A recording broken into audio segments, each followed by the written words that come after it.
வணக்கம். எல்லோரும் எப்படி இருக்கீங்க? இன்றைக்கி நம்மளோட சேனலில் சுவையான பால் கொழுக்கட்டை எப்படி செய்யலான்னு தாங்க பார்க்க போகிறோம். பால் கொழுக்கட்டை பொதுவாக எல்லாருமே அரைச்ச மாவில் கொஞ்சம் ஹாட் வாட்டர் ஊற்றி அதை பிசைஞ்சு உருண்டை பிடிச்சி தான் பால் கொழுக்கட்டை பண்ணுவாங்க. நான் அரிசி ஊற வச்சு அரைச்சி அதை எப்படி கட்டியாக மாற்றி அதை உருண்டை பிடிச்சி பால் கொழுக்கட்டை செய்கிறதுன்னு காமிக்க போகிறேங்க. அதை எப்படி செய்யலான்னு பார்க்கலாமா? ஒரு கப் பச்சரிசி, ஒரு கப் புழுங்கல் அரிசி, இது ரெண்டையும் மிக்ஸ் பண்ணி ஒரு 4 மணி நேரம் நல்லா ஊற வச்சுக்கோங்க.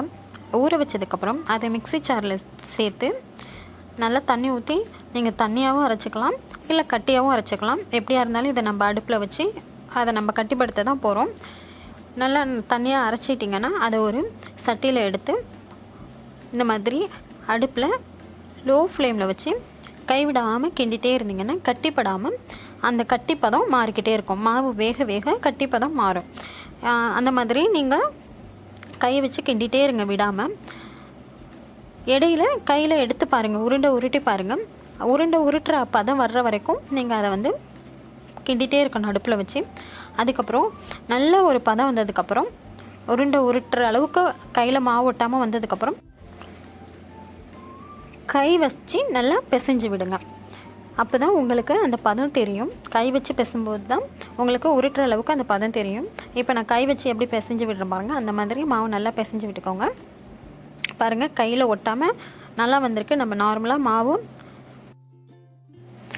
அரைச்சதில் எப்படி சுடுதண்ணி ஊற்றி பிசைஞ்சு செய்வோமோ அதே மாதிரி தாங்க இதுவும் இருக்கும். இந்த மாதிரி நீங்களும் மாவு இல்லாத பட்சத்துக்கு நீங்கள் அரிசி ஊற வச்சு குயிக்காக இந்த மாதிரியும் நீங்கள் செஞ்சுக்கலாம். அதுக்கப்புறம் நம்ம அரைச்சி வச்ச மாவு எல்லாத்தையுமே உங்களுக்கு என்னென்ன ஷேப் வேணுமோ அந்தந்த ஷேப்பில் நீங்கள் உருண்டையாக உருட்டி எடுத்துக்கலாம். நான் கொஞ்சமாக உருண்டையாகவும் கொஞ்சமாக நீல ஷேப்லேயும் நான் உருட்டியிருக்கேன். உங்களுக்கு அது வேணும்னா நீங்கள் அந்த மாதிரி ஒட்டிக்கலாம். கொஞ்சம் ரெண்டும் மிக்ஸ் ஆகி இருந்ததுன்னா பார்க்க நல்லாயிருக்கும்ன்ட்டு அந்த மாதிரி மிக்ஸ் பண்ணி நான் உருட்டி எடுத்திருக்கேன்.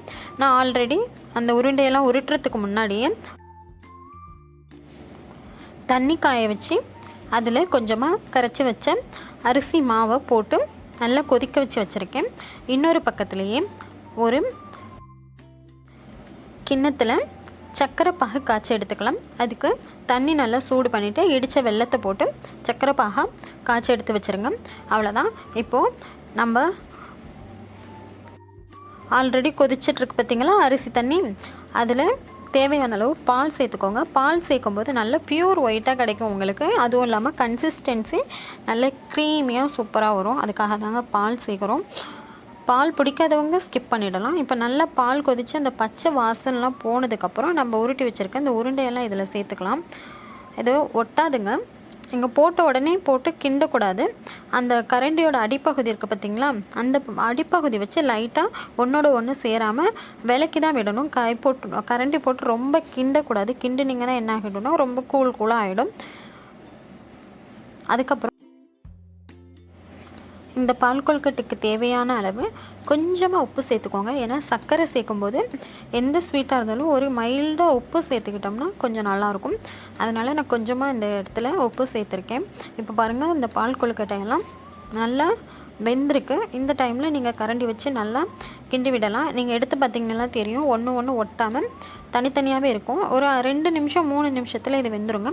அதுக்கப்புறம் நம்ம ஆல்ரெடி காய்ச்சி வச்சுருக்க வெள்ளைப்பாகு இதில் சேர்த்துக்கலாம். வெள்ளைப்பாகு சேர்த்ததோடையும் பாருங்கள் அந்த பால் கொழுக்கட்டைக்கான கலர் நல்லா வந்திருக்கு. இதை நல்லா ஒரு 2 நிமிஷத்துக்கு மேலே கொதிக்க விடுங்க. எவ்வளோ நிமிஷம் வேணாலும் கொதிக்க விடலாம். ஏன்னா நமக்கு அந்த திக் கன்சிஸ்டன்சி வர வரைக்கும் நம்ம இதை கொதிக்க தான் வைக்க போகிறோம். அதனால் நல்லா கொதிக்க விடுங்க. கொதித்து வந்ததுக்கப்புறம் நீங்கள் இறக்க போகிற டைமில் இது கூட ஏலக்காய், உங்கள்கிட்ட முந்திரி திராட்சை இருந்தால் நீங்கள் நெய்யில் வறுத்து கூட போட்டுக்கலாம். எனக்கு அதெல்லாம் சேர்க்கலை. ஏலக்காவும் துருகி வச்ச தேங்காய் மட்டும்தான் நான் சேர்த்துருக்கேன். உங்களுக்கு முந்திரி திராட்சை வேணும்னா நீங்கள் நெய்யில் வறுத்துட்டு சேர்த்துக்கலாம். அவ்வளோதாங்க. இப்போ நம்மளோட பால் கொழுக்கட்டை சூப்பராக ரெடி ஆகிடுச்சு. இந்த பால் கொழுக்கட்டையை ரொம்ப திக்காகிற அளவுக்கு வைக்க வேண்டாம்.